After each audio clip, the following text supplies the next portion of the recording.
So again, low voltage is 50 volts or less, located in the area called plenum space that is above those ceiling tiles if you were to pop open the ceiling tile. And that is why they're giving us this bit of information. You cannot just lay, although it's the easiest thing, right? It almost feels like you want to, lay all these wires just on top. You have to support the wires, keep them off of the ceiling tile, so that normal building use, popping open that tile, checking the air conditioner, checking sprinkler systems, replacing a ceiling tile for whatever reason, adding new cables, all of this stuff does not damage the cable that's already up there. So such cables, all right, something we don't do in most classes or courses that teach this don't do this because it's just a little bit outside of the scope of what these courses try to do. They're more involved in the connection. But such cables shall be secured by hardware, and I'll show you some of this stuff now, including straps and staples. Staples, like if you have wood frames, you can staple the wires. Straps, there are strapping systems that you can put inside of the walls. But more so things like hangers, which I'll show you, cable ties, tie wraps, identified for securing and supporting, or other similar fittings designed and installed so that you don't damage this cable. All right, don't lay the cable on the ceiling tile. Now, I guarantee you if you pop open some ceiling tiles, you will find cables laying on it. So it happens.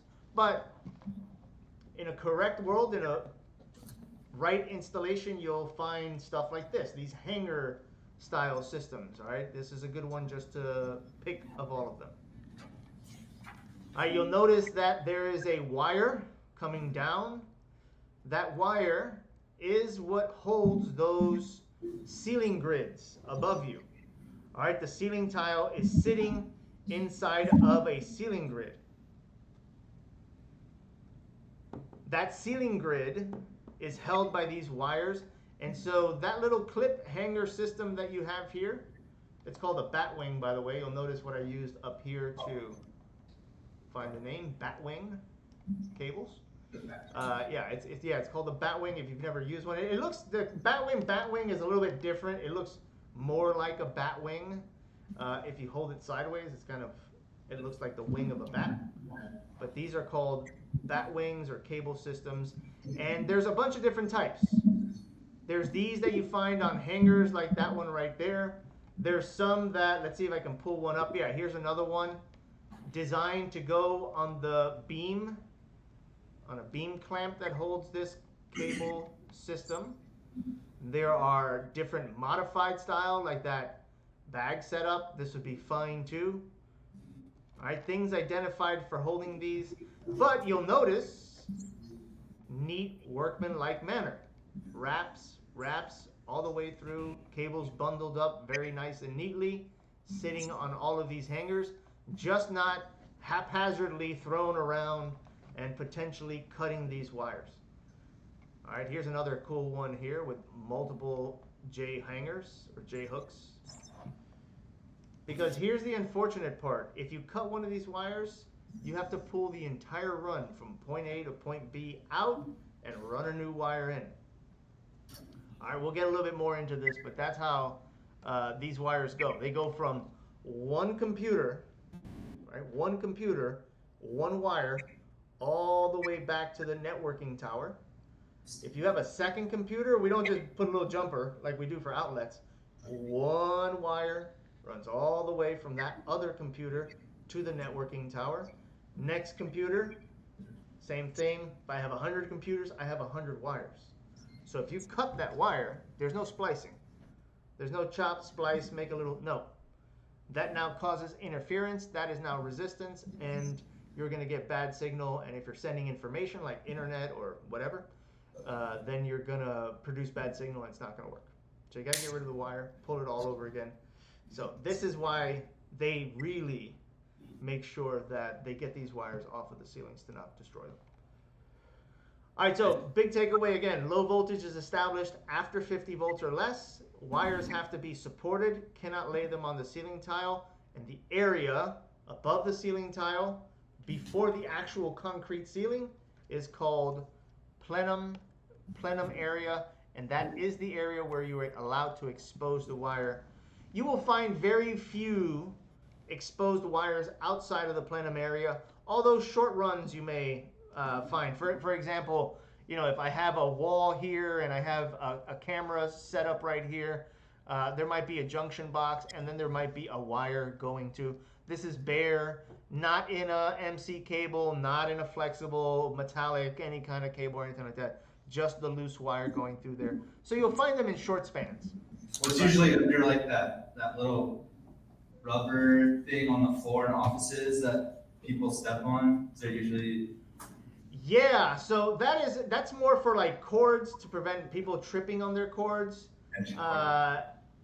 You can potentially put the low voltage wires through there, but so that's a good point. So let's actually, there's also, by the way, just the same as you have ceiling tiles on the top, there are floors that have ceiling tile on the bottom. And same thing, there is a plenum area under that floor in which all of the low voltage cable wiring systems get ran through. All right, this is more what you'll find in a data center. See if I can find that for you guys. Data center. So no, I would say more so in an office building. In an office building, it would be a little bit different. An office building, if you see that piece of rubber, that's for cords. Like extend, yeah. Yeah. Although maybe like a phone wire could also get tucked into that. I don't think there's a problem with that. It would be in a neat and workmanlike manner. It is being protected from being damaged. So I don't think that that's unlikely. Okay, thanks. You're welcome. So this is a data center, the one that I have over here on the right. If you notice these floor, there are tiles down there as well. So just the same, there's no wires overhead. This one's a little bit different. You'll notice this data center here has a bunch of wires overhead running through. Same as this one over here is a bunch of wires overhead running through. The floor is concrete on this one. But this one over here does not have any wires running overhead. A bunch of sprinkler systems, which they probably don't pump out water just because bad idea to pump water on top of computers. So you have these floor tiles, and let me zoom in actually a little bit better here on that. So I want to point something out here. On a project like that? Yes.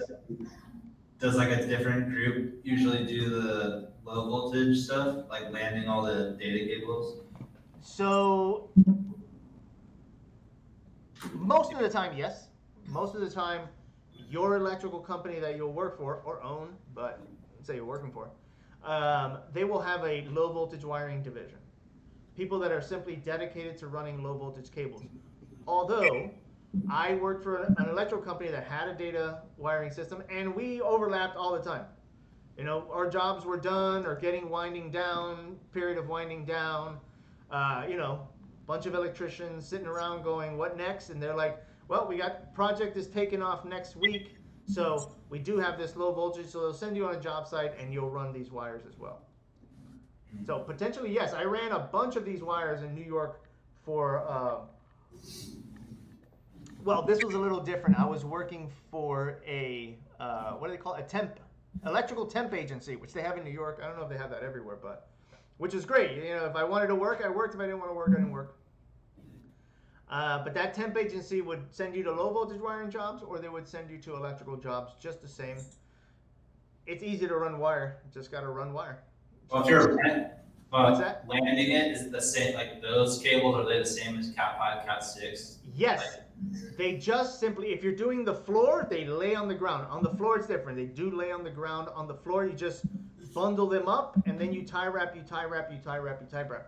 The only thing is, like I said, if we have, let's say the data center is over here, and there's a desk over here, it is one wire that runs all the way from point A to point B. So if you have a floor with 500 desks, that's 500 wires. Yeah. So when I worked, there was a trader building, a building that did, well, the floor was not the whole building was not, but the floor was trading, stock market trading, but NASDAQ and the Nikkei, it's called the one in Japan. So That it was 24 hours that floor ran because they are in operation where we're sleeping and vice versa. So on the trader desk itself, it had 2 computers on there, plus it had a phone line. These are 3 wires now. 500 desks, 3 wires per desk. 15 per. Yeah. So you do the math. This is why these bundles of cables start to look. This is why these cables start to look like massive bundles of cable. And you have to terminate put the Exactly.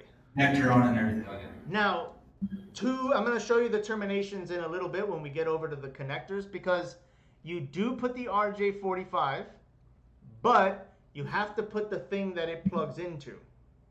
And then the thing that it plugs into is slightly different. And we'll get to that, but it's worked a little bit differently. But I'll show you those. So, but yes, you do. You do both of those. Okay. All right. And then here on the desk itself, right, there was an outlet that had one spot for the one internet, one spot for the other internet, and then one spot for the phone. And then Cat5, RJ45 on each side, plug it into the computer, plug into the phone jack, plug the other one into the computer, plug into the jack as well, and then plug into the phone line, and then plug into the jack as well. So you do the whole scope of it. But behind these jacks, it's a little bit of a different termination point. I'll show you them as well.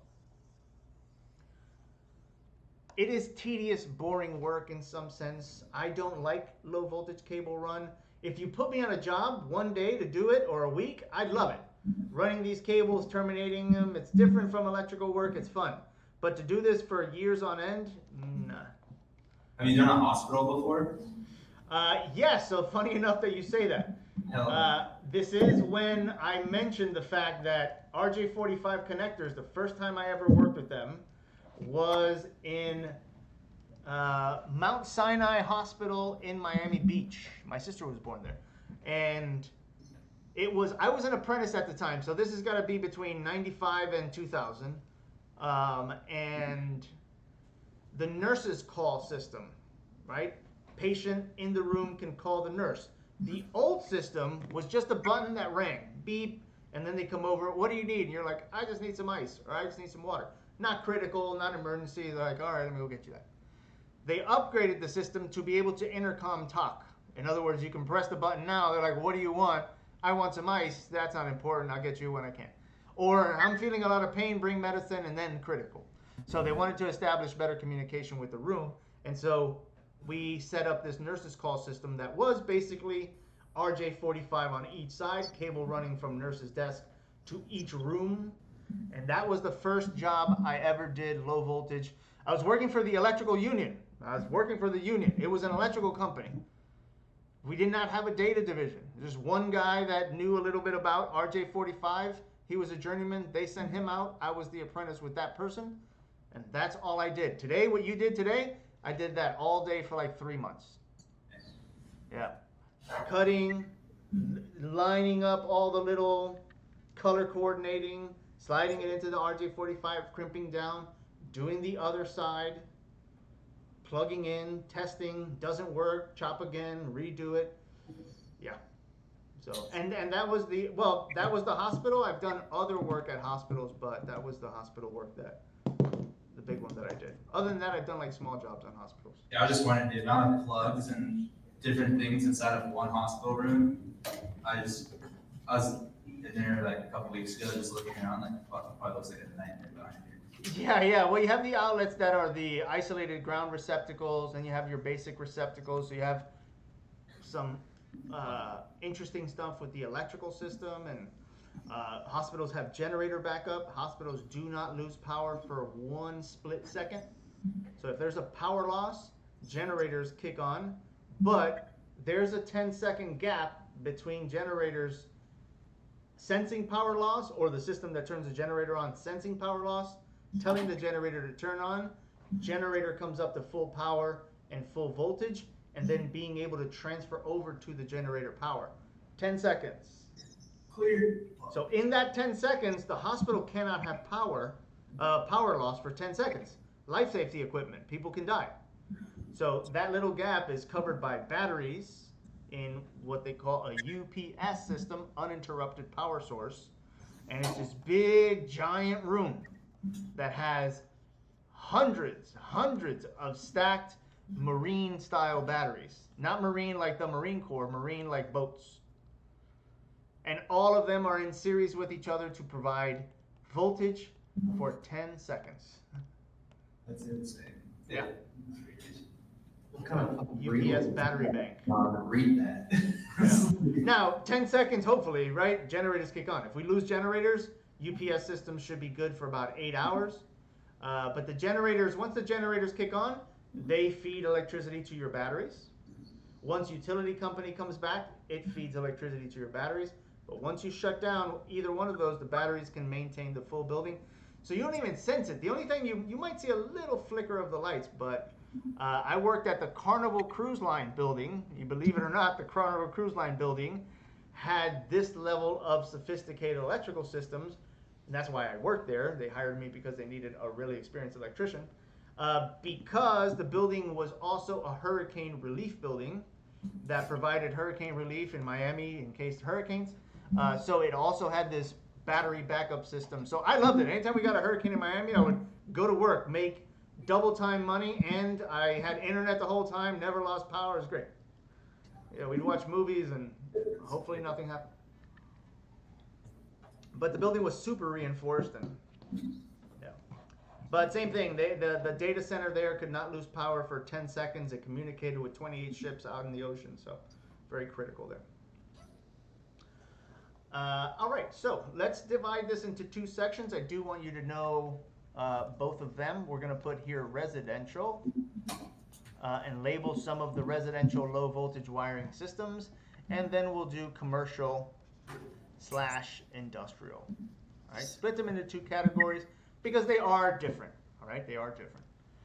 In residential, the low voltage wiring systems that you'll run into are going to be things like the doorbell. All right, all doorbells that ring are low voltage. They don't start as low voltage because the house has 120, 240. So transformer, right? That's why we go over transformers. So you have the transformer step down for the doorbell. That's one of them. Excuse me. The other one is going to be the security sensors, which you see on the windows, and you guys will work with those tomorrow. Security sensors.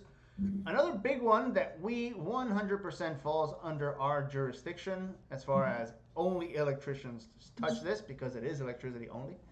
Landscape lighting. All right, landscape lights. Like outside of the house, on the walkway, under the little trees, that's shining light onto those. Now these days, if you go to Home Depot and try to buy some landscape lighting, a lot of them are coming solar backup, but a lot of them are still going to be low voltage, 12 volts. So there's a landscape lighting transformer. Again, this is why I have the PDF, because if you're just not familiar with a lot of these terms, I do have some pictures here like this bottom one, bottom right here. I'm trying to enlarge here a little bit. There we go. This is what the landscape lights look like. As I said, you can buy these things at Home Depot. There's a transformer for a doorbell, security cameras as well. We'll add a few more here. This is, and I have all the information here for you guys. ERM is incorrect. Let's get rid of that. Thermostat's gone. Yeah, those stats. Yeah, thermostat as well. The thermostat is low voltage. So remember that if you're not familiar with what a thermostat does, it is the control to your central AC unit outside if you have one of those kind of air conditioning or heating, AC or heating and cooling systems, I should say. The thermostat is, so the air conditioner is not low voltage, right? Let's make sure I don't confuse anybody. The AC outside is not low voltage. It is high voltage 240. Most of the time, it is 30 amps that you will find there, 240 volts. But that's just the AC. All right, there's usually a disconnect outside as well. It doesn't have to have fuses, but can. connected to that. Power is coming from the panel inside of the house. But this does not turn the air conditioner on. This has to be on. Power needs to be ready when the AC is called to turn on. The thing that calls the air conditioner to turn on is the thermostat inside the house. That you set it to whatever, 70 degrees. And now that sends a low voltage signal, which is what we call it, signal. All right, the signal is not like, hey, or a signal is not. Signal just means voltage was sent to the system. And then that energizes coils, coils close, motors turn on, things that you'll get into next module as well. You'll work with coils and control systems. So the thermostat, I don't want to confuse, not the air conditioner. Air conditioner is still high voltage, be very careful. The thermostat itself, like the Nest is a popular one these days that everybody's switching over to. Honeywell is a company that makes a lot of thermostats. These days you're replacing Honeywells with the Nest. Back when I was a young person, then we were replacing the ones that had the little dial that you would go 70 degrees, 90 degrees, and you move the little dial. It was Mercury. All right, so we replaced Mercury with digital fancy, and now we're replacing digital fancy. We thought we were done. No, now we have even more fancy, which you can tell through your phone, dial into your thermostat and say, hey, I'm gonna get home in an hour, get the house down to a certain temperature or whatever. There's one more that I want to make sure that I have here. Oh yeah, the garage.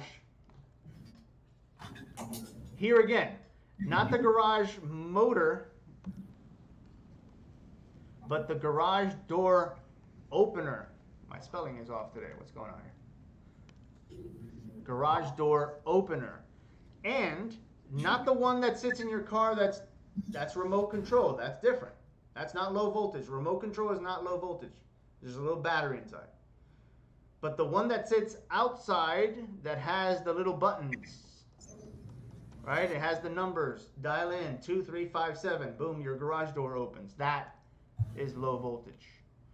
All right, the one like I have a garage, so I step out into my garage. A little button on my wall. I hit that button, opens up my garage. I can walk out. Low voltage.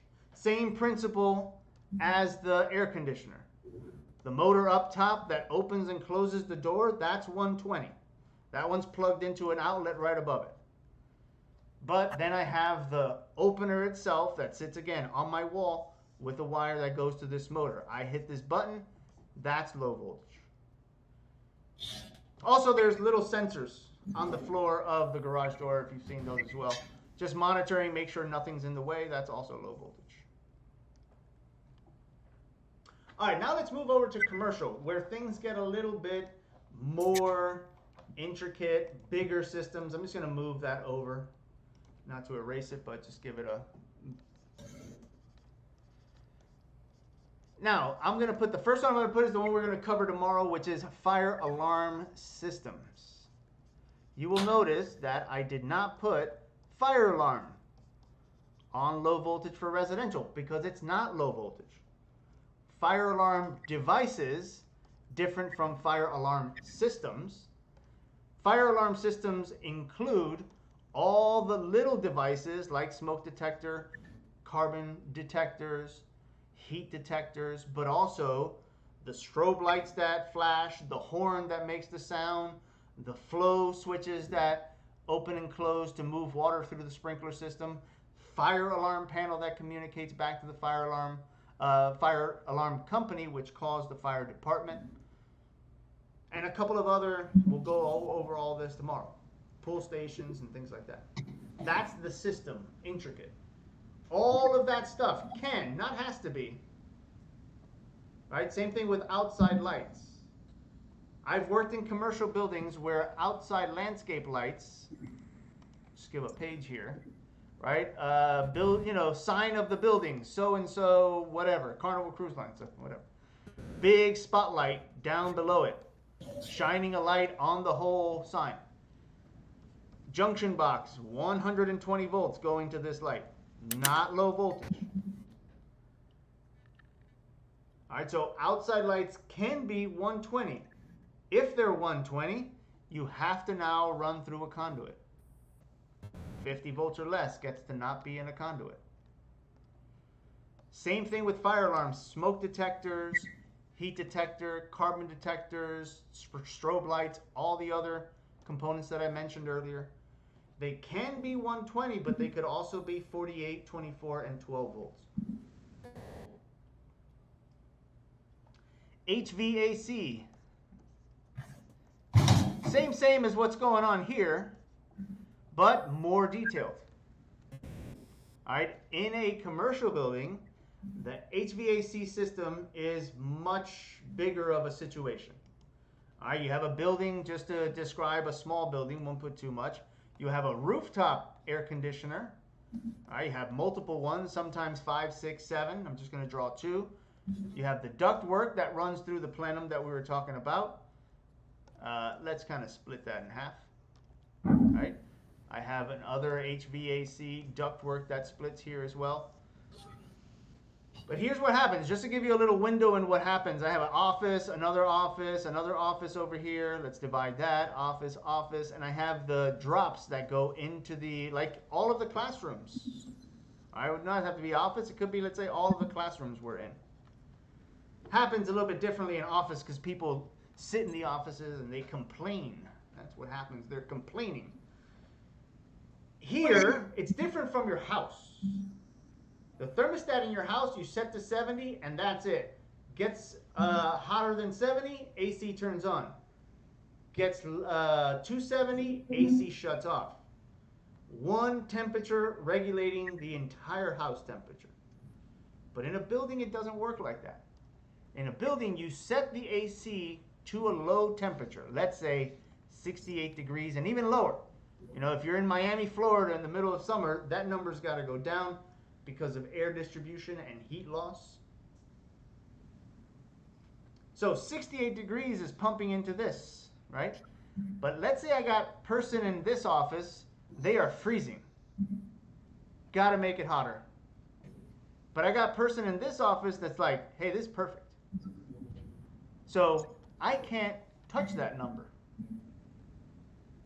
I can't make that hotter because then person in this office is going to be like, hey, now I'm hot, now I got to make it cold. So what happens in an HVAC system is there are separated with these things called dampers.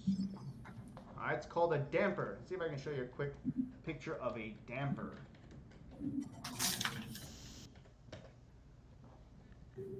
All right, here we go. These are dampers. All right, and you will notice these dampers, so here's a good picture of one. I can open that thing 100%, the way you see it there, pumping full air. The office that loves it, right? Love it. It's nice and cold. I like it. They want that. They want 100% open. But the office that doesn't like it, then I can close it. Here's another version of them as well, right? HVAC dampers. All right, so one on the left, full open. One on the right, closed. And then any percentage along the way I can close or open that as well. I don't have to have 100% only or 100% closed. I can have any variation within that. All right, different models, different styles work like this. But one thing you'll notice is right there on the right, right? You see wires, you see electricity. There's a valve that opens and closes this. So that's what we regulate. We open and close these valves. We, electricians, not the HVAC people, we run all of the wires to all of that stuff through the plenum, in the joists, in the J-hooks, everything nice and neat and tucked away. This usually doesn't fall under the low voltage communication side of the company either. Usually those people are just concentrating on internet, phone, and stuff like that.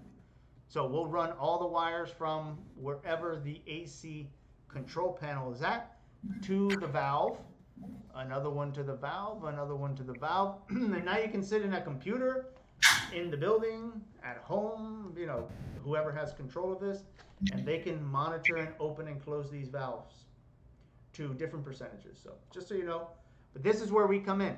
All right, we come in controlling the opening and closing of these valves. Now these also connect to the fire alarm system in case of a fire. You shut these off so that smoke doesn't get into everywhere in the building. But the HVAC system, or the fire alarm system, I should say, just completely closes. Just fire alarm sounds, HVAC's close. Air conditioners shut off. Because you don't want them pulling the smoke and then sending them everywhere in the building. Because now you have a fire contained in one area, smoke is now everywhere. We'll split this into 3 categories. Security, because we're in commercial. Camera, very likely. And also door access, right? Key cards and things like that. Fob system is a very popular one these days. The key card system and any of those systems that are used, like the one that you see over here. Key card allows you to get into buildings. This is all low voltage as well. And last but certainly not least, the most intricate, where you'll run the most wire, which is networking for the, and I know that down there is not good. Let me know if you can't see it. I'm just going to write internet, just so you know. All right, networking for the internet. Like I said, in a commercial building, the internet is much more sophisticated. It's not like your house where there's a router and Wi-Fi. That's different. Because commercial buildings are buildings. They have concrete. Concrete and Wi-Fi do not go together.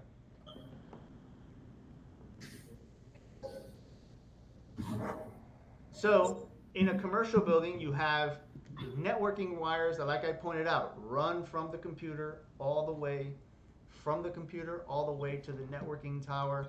You'll have a data center, right, that connects like something like this over here. You've got all these massive towers. And then you have like these connections that you see on this side down here. All these wires run and terminate, which now I'll show you some of the terminations and all that. All right, so far so good. Any follow-up questions? All right, so just be able to, because it's going to come up in question form on the exam 2, where be able to pick out a residential low voltage systems versus a commercial system. All right, I think I've gotten everything. All right, so now let's get to the wires. We'll start with the most used, which is the Cat 5 and Cat 6. Although I am showing you Cat 7, just so you know there's a third one. But we have Cat 5 and Cat 6, which you guys will work with. Now, a couple of notes here that you should know. One, these are called twisted paired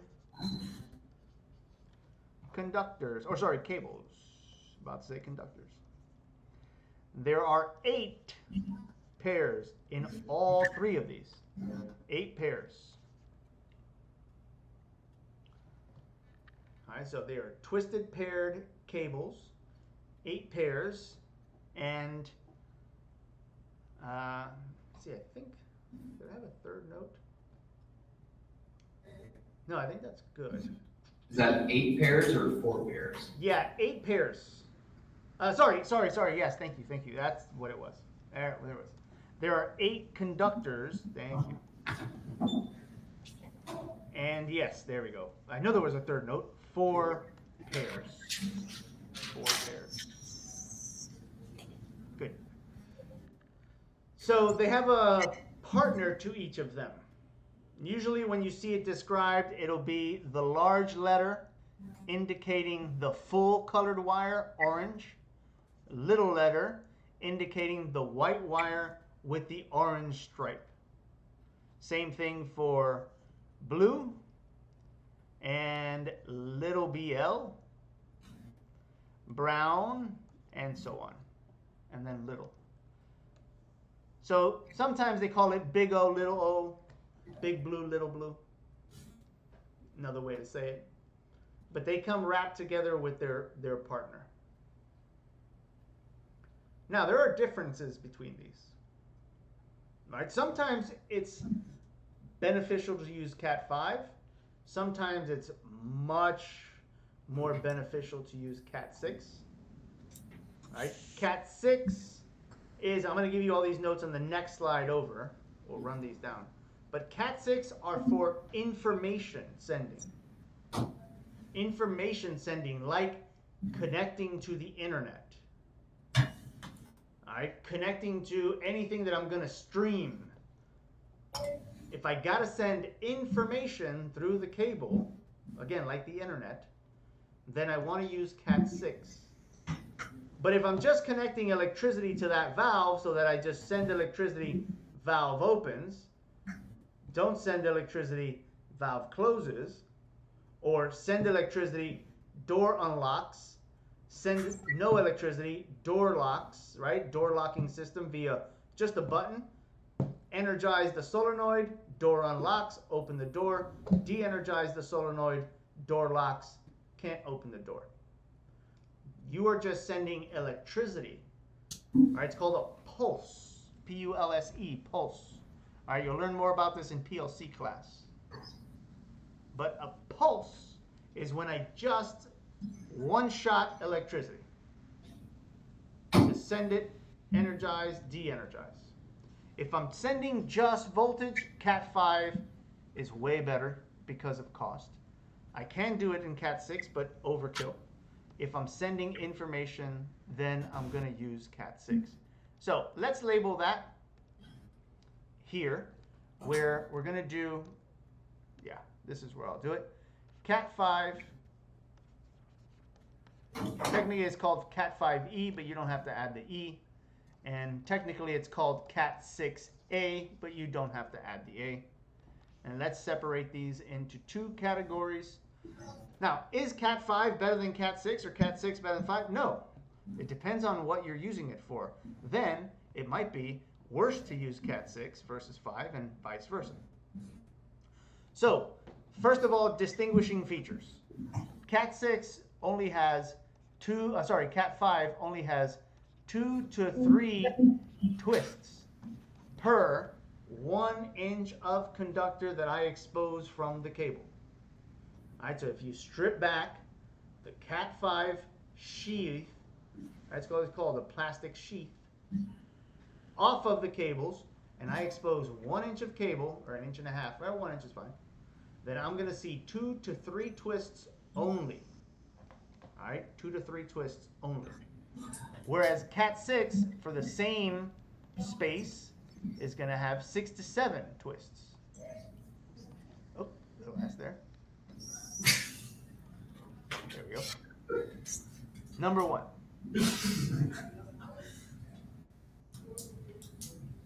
Number 2, and this might not seem like a lot, but it is significant. Cat5 uses 24 gauge AWG. Cat6 uses a bigger conductor, 23, not by a lot, 1 single gauge, but Cat6 has less resistance because of that already. And when you're talking about 1,000 feet, that is significant. Now, the rest I'm going to add to Cat6 because that's it for Cat5. Nothing else in Cat5. 2 to 3 twists, 24 gauge wire, that's Cat5. Cat6 adds some extra stuff. So, in the center of Cat6, you will find a spleen, right? Just like the one you have in your body. Also, this can also have a ground wire as well. For Cat6 only is going to have that center spleen. While you're writing that, I'll go back one just to point it out. You can see it here in the middle. And then you can see the ground wire right there as well. Now, you are not working with this one in the classroom because of cost, but there is a shield here. All right, there is an aluminum shield that sometimes when you want to pay a little bit more money and add a little more protection, then you'll have this aluminum shield.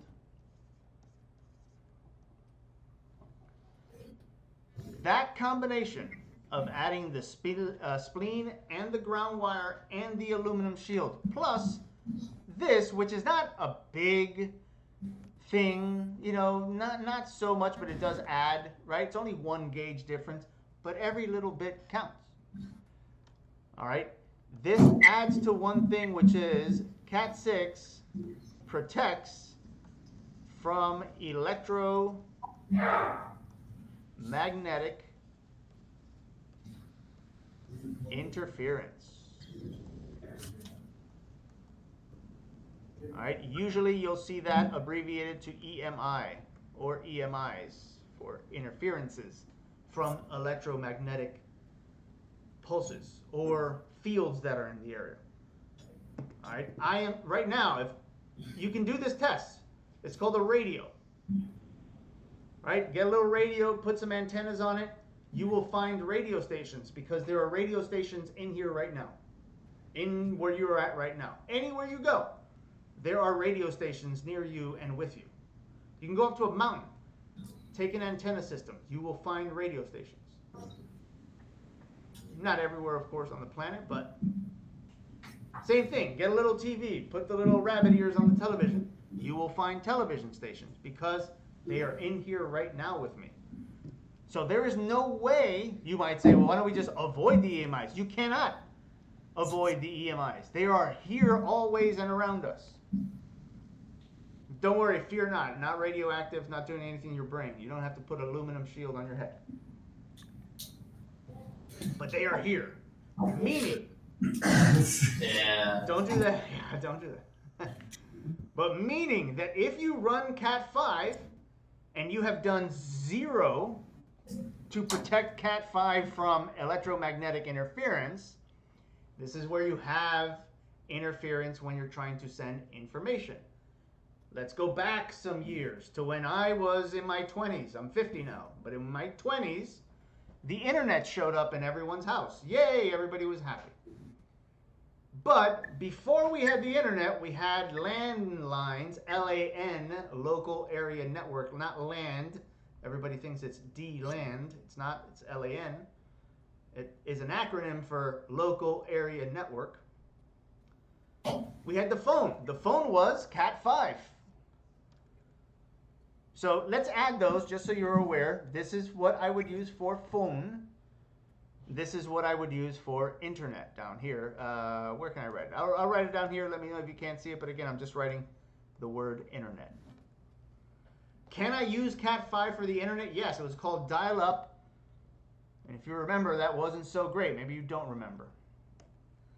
All right, you tried to download music, not happening. Takes half an hour for a 2-minute song. Tried to streaming, that wasn't a thing. Just wasn't a thing. Because you can't send that much information. Electromagnetic interference makes sure of that. Then at some point, they didn't change the internet. The internet never got better. They changed the wires, changed the cables. At some point, they brought in Cat6. And that was a big thing. Mid-2000s, when houses started to get Cat6, that was huge. Because the internet got better. Downloading speed dropped minutes now. I remember all of this. I was fortunate enough to see the transition. Dial-up, terrible. Can't download anything. Half hour, and some of the files were corrupted. Couldn't get the whole song. Fast forward, not too long. I mean, I swear, not too long. 2-3 years. Now we had the ability to download 30 songs in 10 minutes. Now forget about it. You can watch an event live, and be off by fractions of a second. Because of the fact that now we've gotten to a wire. We'll get to this wire at the end, but now we're moving into fiber optics, and I'll talk about why fiber optics is so great. But here's the first step in just understanding the relationship between the wires and the usage of the wire. If you're doing internet, you want to protect it. Now, in between, there is Cat7. Cat7 goes one step further. It says, hey, we're not only going to protect with an outer shield, which it does have an outer shield. It's like real conspiracy theory, right? We're insulating ourselves with aluminum. So now it's not only protecting all of the wires from outside magnetic interference, it's protecting the individual wires from themselves. producing magnetic interference. So if you want really super great inside of the building without having to go to fiber optics, because fiber optics requires somebody who knows how to terminate fiber optics and splice it, then you can move on to Cat 7. It is a much more expensive wire. You won't see it that much anymore because everybody's moved on to fiber. So Cat 5 and Cat 6 still live on. Cat 7 is kind of like lost its reason to really use since we have. Now, let's add some numbers to this. All right, let's add some numbers to the fact that Cat 6 does protect from electromagnetic interference. Sorry, I want to put a page there between that. And the numbers, you have them here. All right, I have given you the numbers already. Which is Cat 5 produces, and I'm now going to write the numbers over here, but there are two things in relationship to the ability to send information, which is bandwidth and speed. All right, bandwidth, again, it's here in this little PDF. You can come back and look at it.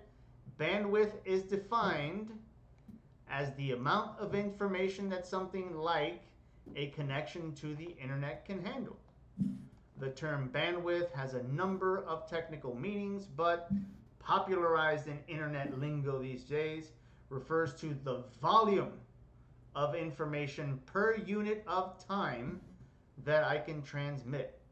So going back over here, and this is the numbers that we'll start to put, Cat 5 has a speed, so it can send the information at a speed of, let me just make sure I have the numbers here right, 10 to 100 megabits or bytes, whatever, per second. This mega is million, so 10 to 100 million bytes per second.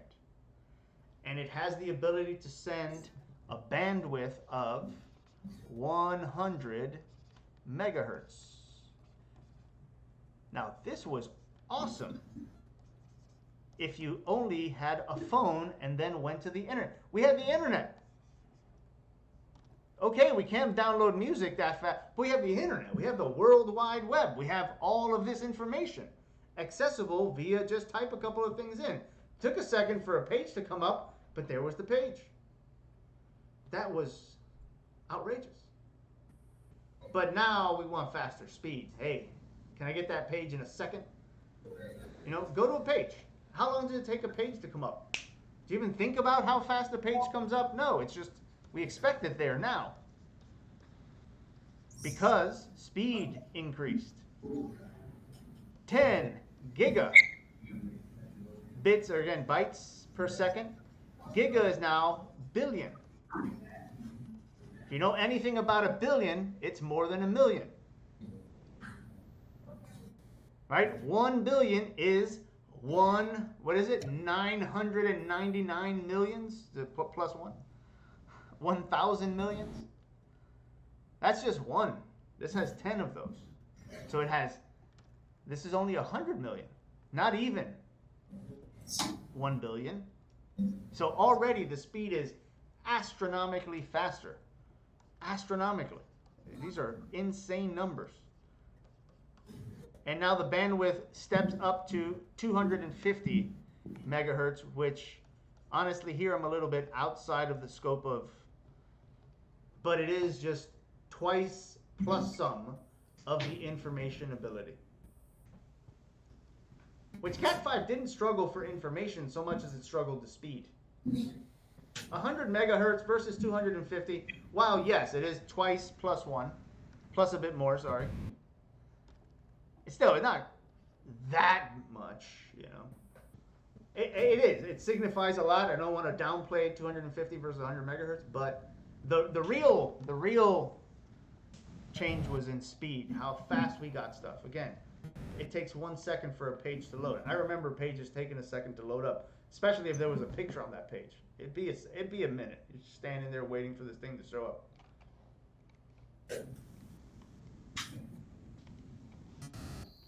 All right, any follow-ups there?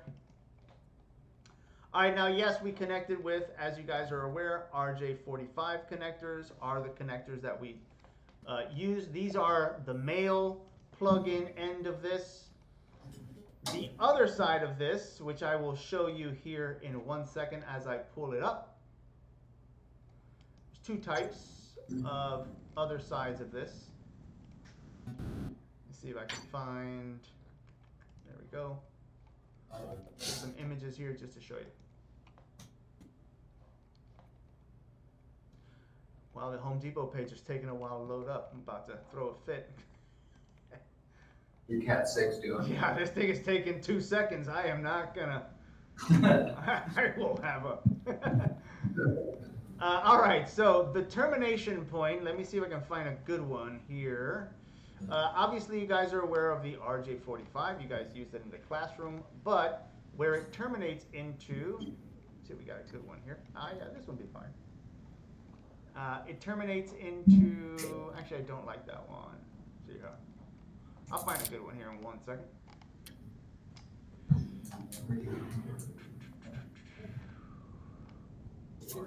Yeah, okay, that one looks good. It looks like this. You can see there it says Cat 6. I'll zoom in on that a little bit better. That looks like that. But you can see this is different from what you did. All right, this is not connecting the way you guys did it today. The way you guys did it today, or the one that's over here, RJ45 connectors, different from this one over here. All right, this one over here, show you some other images of that, gets pushed into those slots. All right, and this would be the end that goes on the jack side of it. All right, on the phone jack side, slide that down a little bit better. Now, for that to happen, you can use a little tiny screwdriver if you want, but that is not the correct way to do it. The correct way to do it is with this tool that you have, that you see here. It's called a punch down tool. All right, this punch down tool has a little end like that. I'll show you in there in close up. And that little end will grab these wires and push them into those slots. And then it's like a punch down, right? If you were trying to do like a center punch, have you ever seen one of these where it has a little point and you push and you push and you push, and then it's sort of on its own, right? It punches it. And so you push down, and then it just sort of pushes the wire in. All right, so you're technically not forcing the wire in. As you're getting more pressure and more pressure and more pressure, this is just gonna pop fire in and pop right back. All right, and it'll actually make a noise like that. Exactly. All right, they go into these to show you a couple more close-ups of that. There is how the punch down tool will go. So going back to what I was originally saying, if you run these Cat 5, Cat 6 cables, you are doing this in all of these different places. Under the desk, at the floor jack, punch down, punch down, punch down, punch down. Make sure you have the right coordination of colors, and here is where you gotta check it later. All right, this can get really annoying. You have to do that there, you have to do it back at the data room, and then you do this on the jacks that are gonna plug into all of those stations. All right, now last, but certainly not least, is the, oh, we have two more, sorry. I wanted to pause here. We have two more wires, which is outside of data communication. We'll pause here for a second, then we'll come back to data communication, which is we have our landscape wires. This does fall 100% under the jurisdiction of electricians. Nobody else works on these. And so these are our landscape lights. Two things I want you to know, and I'm just looking at the time now so we can wrap up soon. Two things that I want you to know about landscape lighting. One, these are used in what we call direct burial. All right, that is another way of saying you can put it in the ground. You can bury it in the ground. Direct, meaning open a hole, throw the wire in there. No conduit needed. All right, I'll put a little asterisk here for that. No conduit. Can you put in a conduit? Yes. Very difficult to pull through a conduit. This little rubber on that conductor is not fun to pull. It doesn't like to slide through. So gel and maybe PVC, which is usually a good conduit for that, those slide a little bit better. Number 2 is what you see above there, which is uses outdoor or outside. We call it outdoor, not outside, for NEMA rating. Outdoor wire nuts. All right, very important that you use the outdoor wire nuts on these. You cannot use the red one. You cannot use the yellow ones. You have to use the outside wire nuts for these. Because specifically, they have a cap on this end right here that prevents moisture and water from getting in, and debris like pieces of metal and stuff like that. Also, give you a close-up of this. It has a little gel. If you've never seen or used one of these before, here's the cap right there. You can see it's designed to provide as much prevention from moisture and water to get in. Water finds a way, as it always does.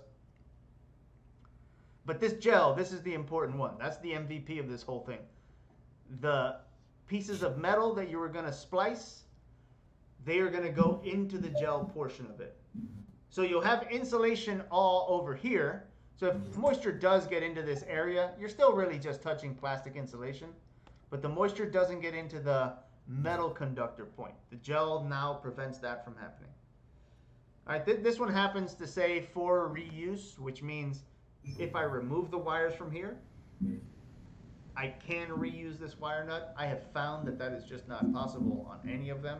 That gel comes with you every time you pull the wire out, so throw it away. But if you do ever work on some of these landscape lights, these days I don't know how much is not being handed off to solar power, just because it is way easier, but just make sure you have your... That gel. Yes. Yeah, what is that gel? I don't think it's anything special. It's like a non-conductive gel, almost like the stuff that we use to pull wire, but it's just translucent, non-conductive gel. Okay. Yeah, and it sort of solidifies a little bit. That's why it has reuse, because I'm guessing the gel here is not going to solidify as much. But that's what I find. I find usually when you go to deal with these, they've been in the ground. By the way, the wire nuts go in the ground as well. That's why we use the special ones. Also, they have UV protection, which is another thing that this wire has. As you know, solar and since they're going to be outside, just to give you. And again, all this is in the PDF if you want to see some extra stuff. All right, it has heat, moisture, PVC, polyvinyl chloride jacket, UV sunlight resistance, the cable, and the wire nuts as well. So, but I just found the gel solidifies a little bit. You pull the wires out to unsplice them, and the gel is sitting right on them. So maybe some newer ones have modified this, made it a little bit better. All right, now last but certainly not least, the undisputed king of all wires. There's nothing better than this. This is like one of those inventions that we just don't talk about it enough, but honestly, this must have come from aliens, because it is so unbelievable that this wire exists and what it does. Unbelievable what it does. All right, fiber optics broke the internet, right? It is just an amazing feat of human ingenuity. Cat 5, Cat 6, Cat 7, they are conductors. The word is conductor, means they are conductive. They are metal, copper, aluminum, metal. That's why the EMIs are a problem. This is what the aluminum shield does.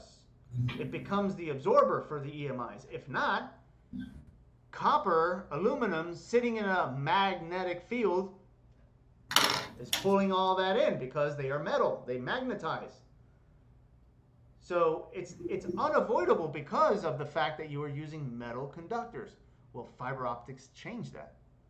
Fiber optics is not a conductive material. All right, to come over to the note here that's in the PDF. I'm just going to give you some small notes, but you can come back and read all this. All right, these are tiny strands of glass, and these days modified into plastic fibers, which now make the wire bendable. All right, the first generation fiber optics were glass, which is already insanely amazing, but they had a problem, which is 90s. Bending these wires through a 90 was not fun, and it could shatter the glass. It's the first time I ever used a segmented bend was for fiber optic cable, because it added a gentle enough radius to not crack the glass fibers. Alright, this does not send electricity. Technically, not low voltage. Again, a lot of this low voltage, sometimes we're talking about things that are, as it says there, transmits the data signal using a light pulse. A light pulse sent through glass or plastic fibers. What this does is, notice down here, this allows for significantly faster data transfer compared to traditional copper or aluminum, which is not here, wires, and is often used for long distance communication.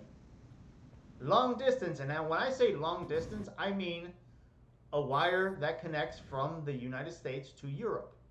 And there are wires like that underwater.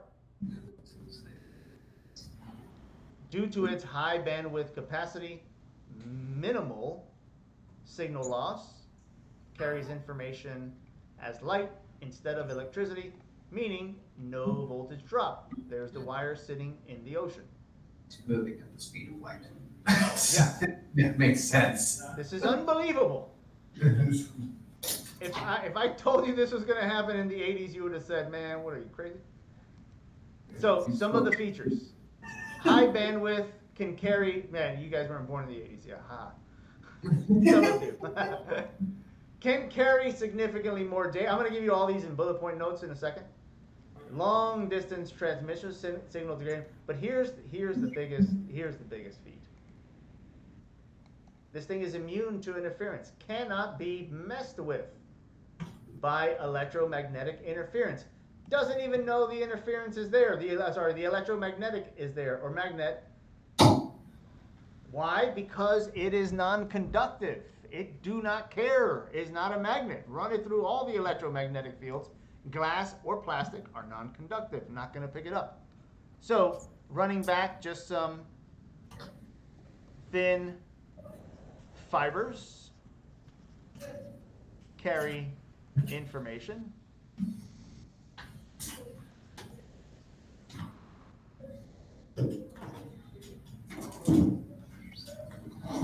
With a light pulse, all right, let's just simplify that.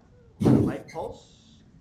2, used for long distance communication. By the way, if you ever wanted to see the fiber optics network under the ocean, you can see the whole distribution of it, long distance communication. All right, it connects from the US to Europe. And all right, when you send internet to another country, it doesn't go up to the satellite. I used to think that it went up to the satellite, came down. No, they're not using Wi-Fi. What did I tell you? Wi-Fi is not good. Cable is better. This is why buildings use cable. Cable is faster, believe it or not. Wires are faster. Except that fiber is even faster because of this last note, which is not affected by EMIs. All right, electromagnetic interference.